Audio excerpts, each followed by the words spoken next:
Finalement, on a quand même une voie qui est unilatérale sur les exclusions, mais on a aussi quelques tendances qui vont se dégager.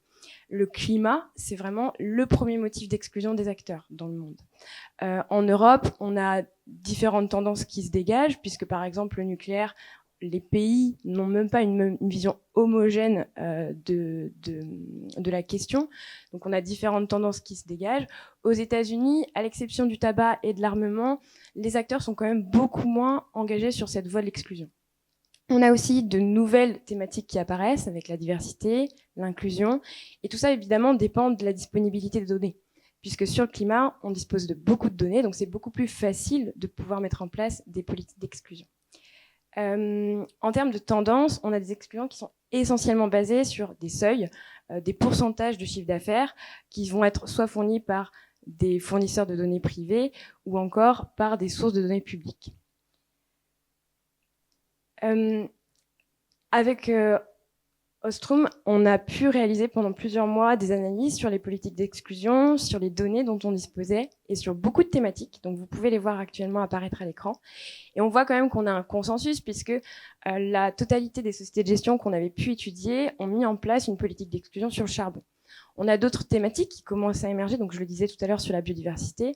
On retrouve de plus en plus la question des pesticides, de l'huile de palme dans les politiques d'exclusion, et aussi ce côté plus social qui apparaît, par exemple sur les jeux d'argent, la pornographie.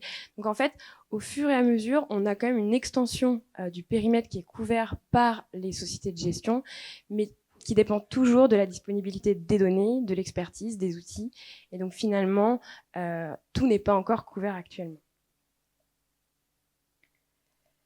On a un petit lag, mais c'est bon normalement. On a pris un cas d'école, donc le cas du secteur des énergies fossiles, puisque comme on a pu le voir, le charbon et les hydrocarbures non conventionnels sont au cœur des politiques d'exclusion des acteurs. Et ce qu'on a pu constater, c'est que finalement, on avait quand même un revers de situation qui se passait actuellement, puisque les politiques d'exclusion commencent à être un petit peu critiquées. Notamment, on a le désinvestissement strict qui va priver les investisseurs en fait de leviers d'influence, notamment au cours des AG, lorsqu'ils peuvent tout simplement voter. Et on constate du coup qu'on a des chiffres qui peuvent porter à questionner les politiques d'exclusion. C'est le cas par exemple d'Urgewald, qui a noté que sur plus de 1400 entreprises, on en avait seulement 70 qui avaient mis en place une politique de sortie du charbon. On a aussi Reclaim Finance, qui a noté que 96% des émetteurs poursuivent leur expansion fossile.